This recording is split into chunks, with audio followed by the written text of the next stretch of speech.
your words, through your spirit.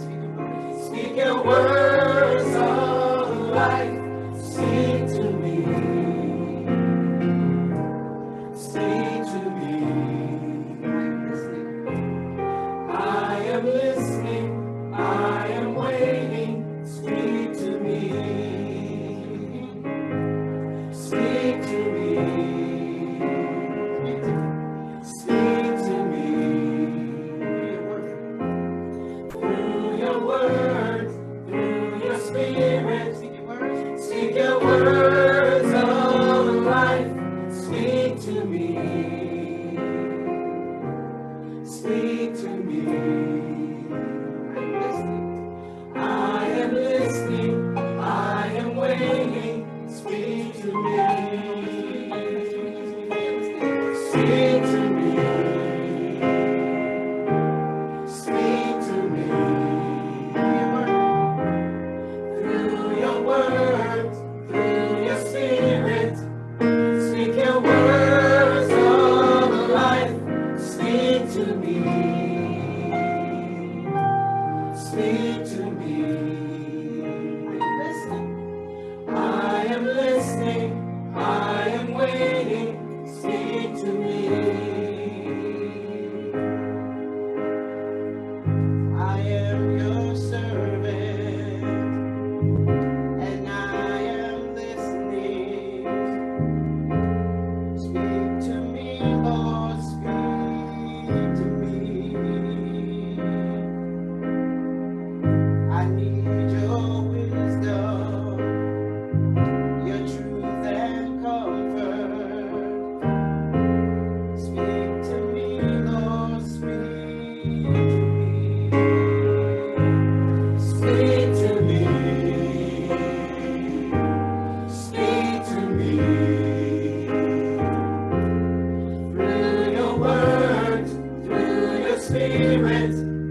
Speak your words of life. Speak to me. Speak to me.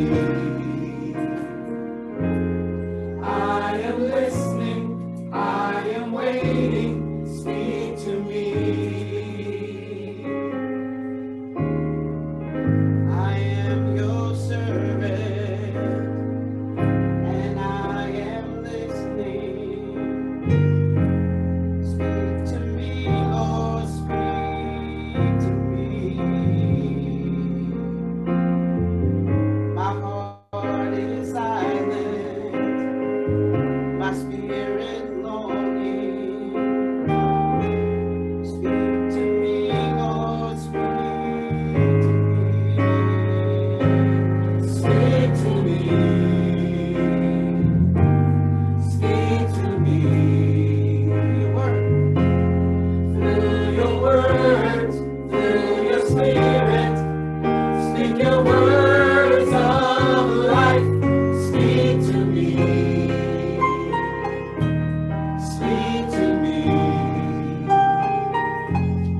I am listening. I am waiting. Speak to me. So this is a prayer, right? We're talking to God. We're not talking to each other. Okay? So I need you to close your eyes. I need you to go inside. Cry out. Don't even look into. Don't stand like you're crying. You need to turn away from each other. But let's say this again from our hearts. And let God know that we're listening. This is our time to be quiet and let God speak into us. We'll use our voices when it's time. But right now, we need God to speak to us in all of our deepest places.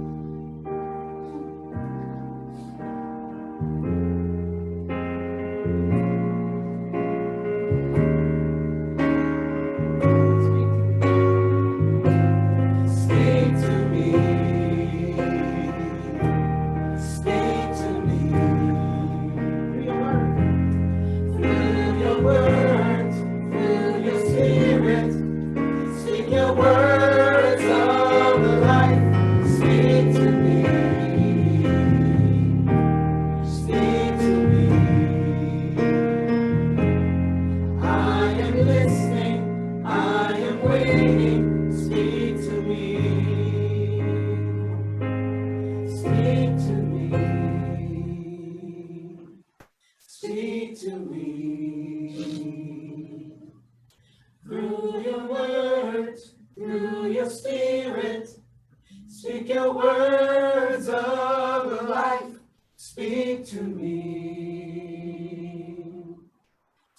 speak to me.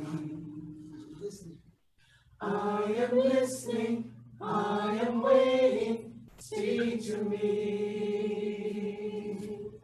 Speak to me, speak to me. Through your word, through your spirit, speak your words of life. Speak to me, speak to me. I am listening, I am waiting, speak to me, speak to me. I took advantage of a pastor's privilege this morning to include libation in our service. And as we know, libation is remembering the ancestors, remembering those who came before us, who taught us lessons, who provided some things for us that we would have never had without them. So as we pour libation this morning, we want to welcome in our two newest ancestors. We want to remember the things that they taught us, whether we were willing to learn it or not.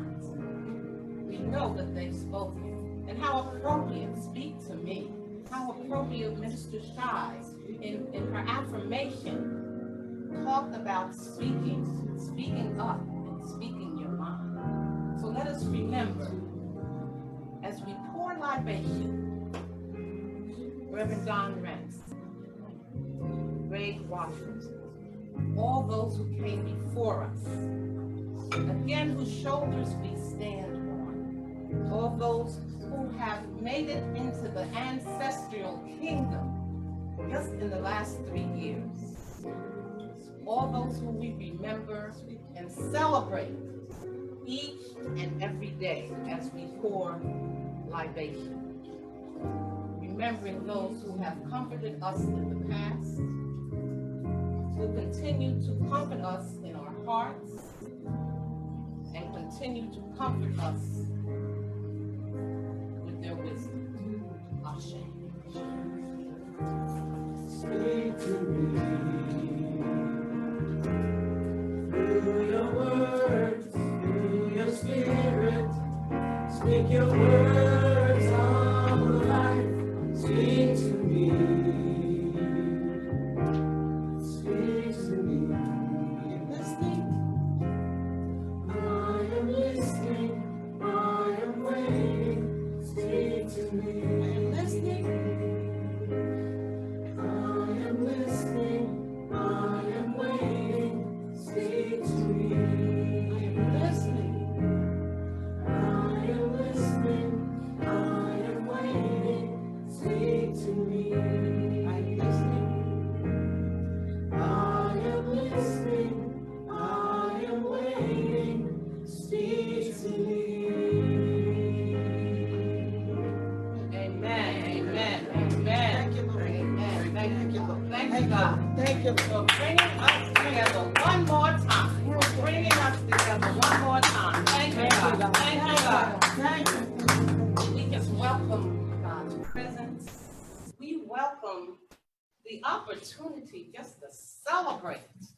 Just to celebrate, because we know that our ancestors want us to celebrate. Because it was a celebration. No matter what we might have thought about it in their earthly presence, it's truly a celebration. I was at a retirement recently, last week, and one of the things that they said was that ministry is a high call. Go low. Oh. Go low. Ministry is a high calling, go low. And we're not just talking about the ministry with the collar or the ordination or the titles. We're talking about ministry because each and every one of us are ministers. We minister to somebody when we make a phone call, how you doing? Just calling to check up on. We minister when we see someone in a supermarket who we think just might need our assistance or might need our prayer. We minister when we see those who don't quite understand that God's love truly is for everyone. And we're not ashamed to say that to someone. So each and every one of us minister in our own way. We minister with our words, we minister in the things that we do, we minister in our everyday life. But ministry is a high calling, and sometimes you got to go low. So, sometimes they'll bless you out, well, I don't need nobody praying over me. I don't, but that's okay. Don't listen to that. Do it. Amen. Amen. And again, Mr. Shy's affirmation, speaking, don't be afraid to speak up. And we know that our two latest ancestors were such a contrast in speaking up. Okay? One you knew, and the other, what did you say? So a contrast in speaking up. Amen. Amen.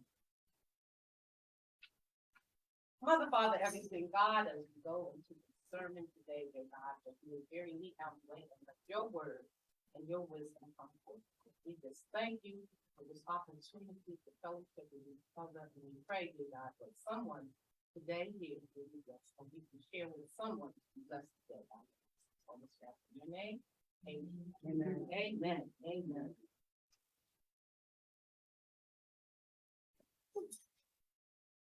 Wellness. I've had some, as some of you may know, I've had some health experiences that I've never experienced before. And with that came a serious shift in how I moved, in what I thought, in what I ate, and how I thought about some things, and even how I talked to some people. A serious shift took place. The not quite understanding of what's going on, just elevated that shift and me doing things different. And knowing that I always know I ain't perfect, always knew that. I tell everybody that I'm not perfect, so just be careful. But understand that there was a shift that was unexplainable. And I think oftentimes in our lives, we experience a shift that's unexplainable, but we don't go with it. We don't follow it. We don't examine it. We don't look at it and say, well, what's going on in my life? This is something different that's going on. How do I move in this? And sometimes we don't know how to move in it, so we don't move. We get stuck. So today is a word for a shift in your wellness. And we talk about spiritual wellness, physical wellness, living wellness. Try weight training. WAIT. For a shift in your overall wellness, try weight training. If you know, that's our business obstacle. We don't like weight training. I don't care how much patience we say we have, we do not like to wait for anything. Oh, I need this. I want to do this. Well, maybe if I do this, or maybe if you just wait, you get a better price for that car. Maybe if you just wait, you get a better sale price on that house. Or maybe if you just wait, that job that you wanted so badly, it's not the one for you. So if you wait, the right one's going to come along. If you wait for the right person, but we don't like to do that. We don't always like to wait. We're in a society of instant, as they say, instant gratification. Now that's not everybody, but you need to do some weight training. Now, weight training involves patience. I work every day. I get excited about something. My wife gets excited about something. Wait, hold on. And I find the best weight training is, let me pray. Let me pray. Before you go into something, somebody asks you a question. Well, can you do this? Well, can you do that? Well, how about this? You know what? I don't know, but let me pray about it and I'll get back to you. That's the biggest part of weight training. Let me pray about those just simple words. Let me pray about it. But sometimes we don't want to pray about it because we want what we want. When we want and how we want. So we're not gonna pray about it. We're just gonna go ahead with it. But that weight training, let me pray about it. Wellness is a team effort with the spiritual and mental and physical well-being. Now, biblically, spiritual pertains to God's unique work in the universe and in the lives of believers. For example, our healthy bodies can be an outward manifestation of our inward spiritual experience. So if inwardly you're spiritually strong, you're spiritually well, it's going to manifest outwardly. Our bodies are a housing unit that houses the spirit and soul that God has instilled in us. We're housing you. You know, we have a number of departments and compartments and apartments, but we're housing you. We're housing what God has placed in us. And sometimes we get a little careless about how we maintain our building. Now, if a building starts to shift, or you see cracks in the bottom in the foundation, if you don't take care of it right away, it's gonna fall. If you see cracks in the building, if you see leaks in the cement, you know, normally you would call somebody in, well, what's going on here? Let's fix this, especially if you have a basement or even on the outside of a building or a house. If you see cracks, you're going to try to seal them, because if you don't, they will continue to crack. And if they continue to crack, the building is going to continue to shift and it will fall. If you ignore the shift, the house will fall. When you see signs of our spiritual and physical wellness shifting, what do? Don't ignore them, because there's some cracks somewhere in that shift. There's some cracks somewhere in that building that need to be tended to. Let's imagine a house of worship as a health club. Now, you can go work out and become spiritually strong, but the thing is that there's not always a measure of your spiritual wellness or your spiritual strength until stuff happens. You don't know exactly how you maintain that building or built that foundation, or if there are any cracks in it, until you start to feel a shift. Until it starts to kind of go low on one side, or it starts to crumble on another side. So sometimes it's hard to measure that spiritual shift, that spiritual crack in the building. But if you're looking for a shift in your wellness, try weight training. You know you're becoming spiritually well when your actions become more consistent with your beliefs.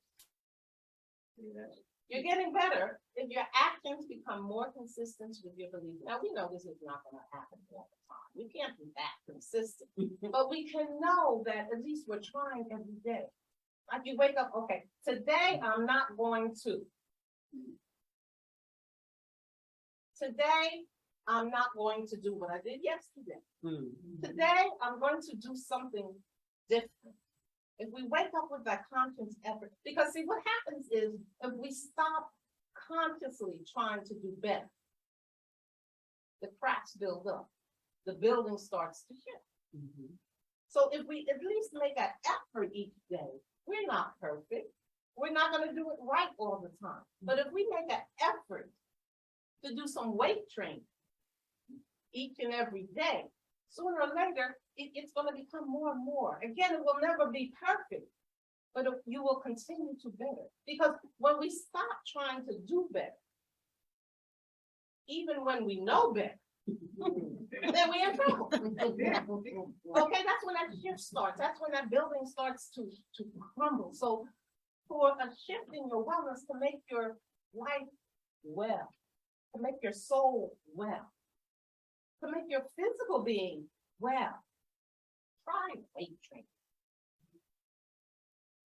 3 John 1 and 2. Beloved, I pray that all goes well with you, and that you may be in good health as it is with your soul. That you may be in good health on the outside as it is with your soul on the inside. Making sure those cracks are taken care of. Making sure if you feel that shift, that you go into some weight training. We have often heard, wait on the Lord, be of good. Sometimes that does not come easy for many of us. Not always understanding that it's the weight that builds us up. Weight training. Another word might be patience. Try weight training for your wellness and healing. Stop trying to rush the process. You know, when we think about weight training, again, you know, the church is a health center, a health spa. You come into a health spa, you know, you come in, well, if I go in this way, I'm gonna come out that way. But you can't do it just once. You gotta continue to do it. If you want that good, I'm looking for another health spa trip. Right now. And if you go and, oh, I feel so much better, I've done this. I've had good massage, I've had this, I've had that. But when I come out, I'm different. But how do you maintain that difference? How do you maintain that wellness that happens within that health spa? How do you maintain that wellness that's happened within your church that you've gotten? How do you maintain that spiritual health that you got that good? How do you carry it out? You know, we come in, we get a good word, we congregate with each other, we fellowship. Oh, I'm feeling good. We leave church on Sunday, but how do we maintain that during the rest of the week? Don't be so busy with your to-do list that you allow very little time for contemplation or prayer. And I'm one of those guilty ones, but as I get more mature, I gotta do a to-do list. Well, I'm not gonna remember everything. So that, you know, but I really do try not to get obsessed with this to-do list that I forget to pray or meditate or contemplate or think of some things. Because to the do list, whatever you don't get done today, guess what? It's gonna get on the to-do list for tomorrow. Amen? Okay. Spending very little time waiting to actually look at your to-do list. Well, what's really important for me today?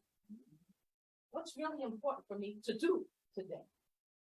How can I shift my thinking into keeping not only my mental wellness, but my physical wellness? And most importantly, my spiritual wellness. Don't become consumed by the craziness of your life, that you lose sight of what we're most passionate about. Things get crazy. Sometimes every day, sometimes every other day. But things get crazy in our lives. They do. But don't let it get so crazy that you can't shift into something. And you can't shift into another mindset to do something different. Don't let things get so crazy that it controls you. Things can get crazy. So, you know, things can get out of hand. And if you do some weight training, let me just step back before I answer that question. Before I talk to that person. Before I approach my boss about it. Oh, I haven't. Okay. Weight training. Let's step back sometimes and think about, well, if I wait, I talked to a young person not too long ago whose parents had taken a life insurance policy out on them when they were a baby. And so the policy is one of those Gerber policies and matures after a certain amount of time. And so at 21, they were able to cash it in. Well, at this point, they found out about the policy. Parents told them about the policy, but the policy does not mature until they're, 21. So they were what, 19, 20. And they want to cash it in right away without getting the full amount of the policy that they could cash in and get another policy if they wished or whatever they wanted. Oh no, I need money. I want cash this and they could not wait. They could not practice that weight training to get the full effect, the full benefit of that policy. For shifting your wellness, try weight training. Wait for clarity to move in purpose.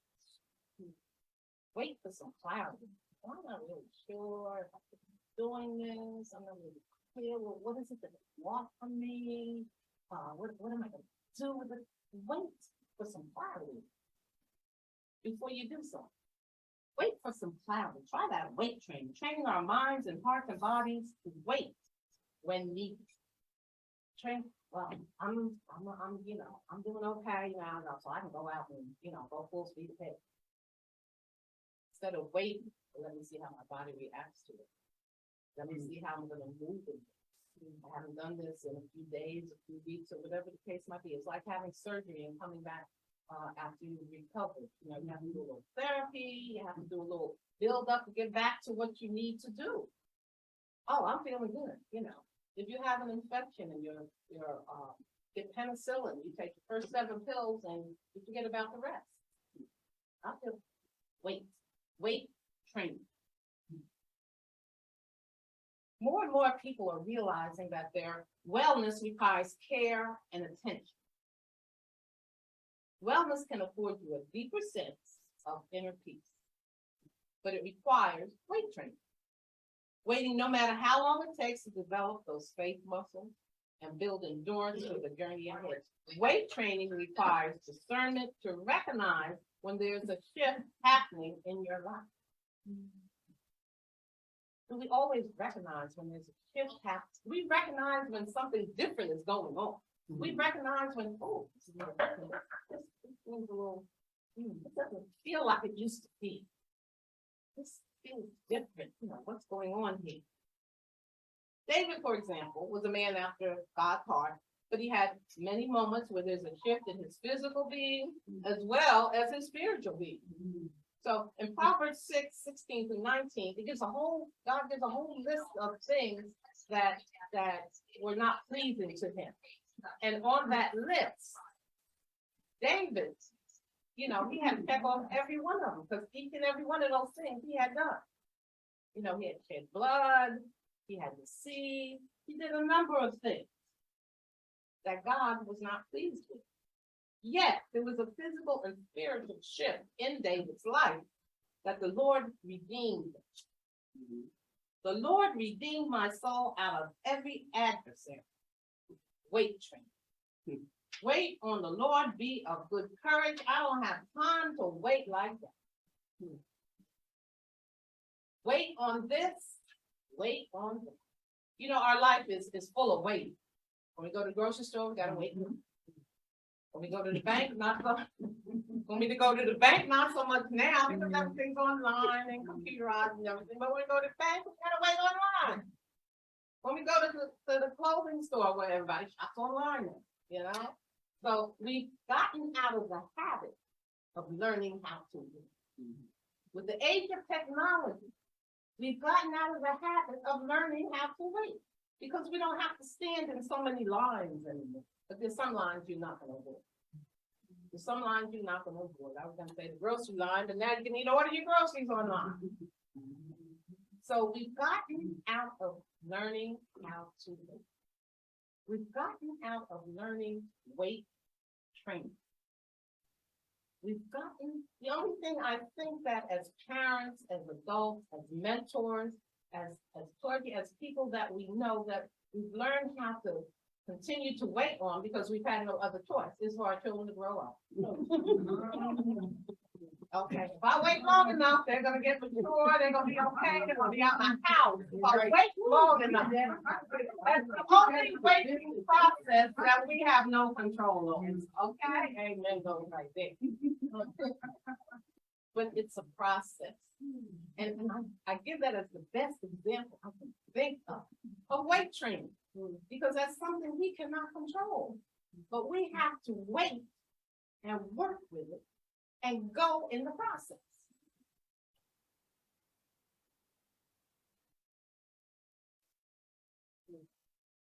It's difficult when I was thinking of this thing of weight training, and I received the quote and everything. I said, I didn't want to overwhelm everybody, because I'm the health guru. So I didn't want to overwhelm everybody, but I needed to. God put in me a word to say that we can combine the two, because without our spiritual health, our physical health, it's combined. We quite often separate. When there's no separation, the two belong together. Your physical wellness and your spiritual wellness, they belong together. Because when one has cracks in the foundation, the other one will suffer. If your physical wellness is not well, how often do we give attention to our spiritual wellness unless it's a crisis? Oh God, please take me through this. Oh my goodness, I'm a pain. We cry out. But one thing I learned about my experience, I knew before, but I really learned at this time, was that having a relationship with God before you get into a crisis.